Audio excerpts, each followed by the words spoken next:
In the previous episode, I presented the question, does a coach need a boxing gym? For which my answer was simply no. Once again, the question, is it important to own a boxing gym, is presented. And although my previous answer was no, I've come to understand that although not mandatory, it is wise for one to own the gym, especially if he plans on competing in the amateurs and pro ranks of boxing.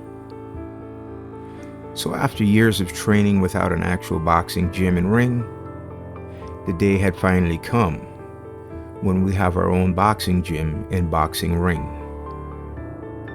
And with that said, welcome to Grimz Gym.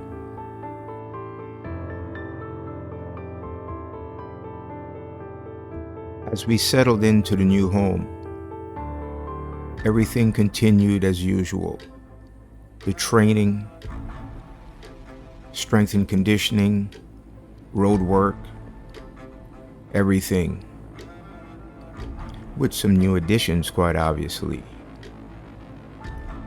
Because for now, we possess one of the most coveted aspects of the boxing gym, and that is the boxing ring. The athletes were able to spar more frequent and often, working on their craft and bettering themselves. Long gone were the days of seeking out gyms that would accommodate us for sparring. We had our own ring finally. They came by the droves to the new Grimz gym, and the games began. Fortunately, the ways of the levee did not end, because we had a quarter-mile circuit, a court, right outside the gym that allowed me to train the fighters on the asphalt as I did on the levee. I can't say it was grueling as the levee, but it was grueling. Where's my 10? Anyone that trained at Grimz gym, whether it be just to get in shape, whether it be just to learn to defend themselves, or if they were there to compete on the amateur and pro level, they all knew that the physical conditioning, the strength and conditioning training would be the thing that would cause them to have to dig deep and push themselves further. For myself, I also had to adapt. I had to adapt to owning a boxing ring. I had to adapt in many ways that I didn't think of before when I was on the levee. So I continue to learn. But I believe I began to learn on a higher, more technical level, especially where it came to boxing. Because the athletes weren't looking to just train and spar. They were looking to compete. And I have a firm belief that the training for athletes looking to compete in the boxing ring, amateur and pro, must be different from athletes training and sparring just because. I increased intensity levels of all physical conditioning type activity. I also made sure that the fighters earned the right to get into the ring. It is my opinion that the ring is sacred in any gym, and not anyone or any Joe is allowed to just enter the ring. You had to put in the work first. You had to pay your dues. And so they did.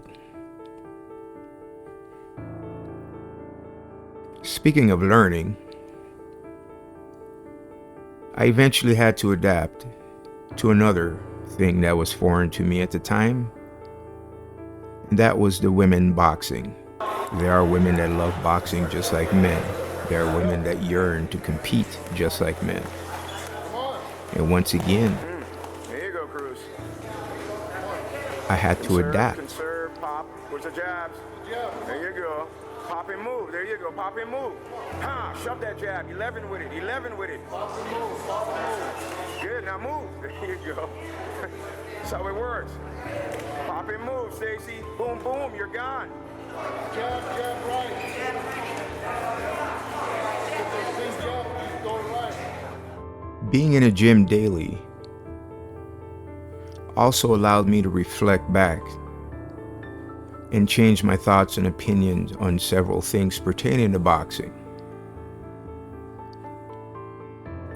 I had a firm belief in the beginning that it was by chance I became a boxing coach and trainer.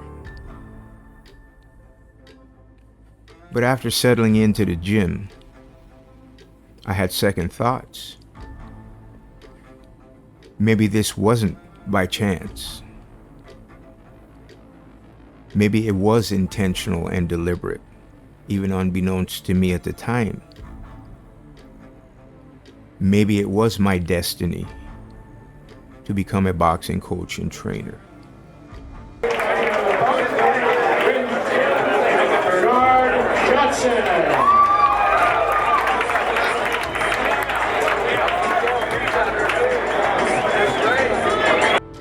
So I believe I shed the title of the Incidental Boxing Coach. I actually don't remember the date and time this occurred, but it occurred around the time my boxers started competing. It was a total different ball game. Many new things to learn, and not everything involved boxing in the gym and in a ring.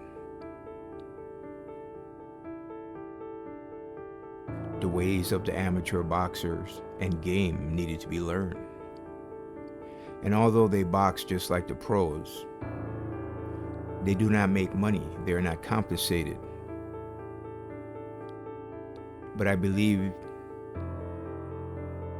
that they are compensated in a different way. You see, they gain major experience. They're now learning on the job.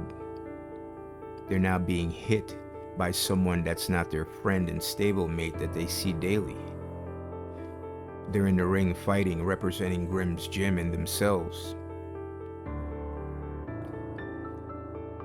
And there's times I would just sit back and observe and try to gather my emotions and thoughts and think of how to better myself and the fighters. Because you see, in boxing, you can never be satisfied with one level. Boxing changes every day. It's a dynamic sport, as I said. And what you might be capable of today might not matter tomorrow and the next day, unless you adapt as needed. I had amateurs, and I had pros. They weren't experienced pay-per-view prize fighting pros. They were regular guys that dabbled in the amateurs and wanted to take it a next step further into the pro ranks. And so I ventured into the pro ranks of boxing. But I believe that's for a different time, because the amateur boxing game consumed me in a way. I had fighters fighting at a minimum of once a month at all the local shows. And the difference between amateur boxing and pro boxing is quite obviously the amateurs fight more frequent and often. If possible, they could fight once a week, and within a year, rack up a whole lot of fights and experience.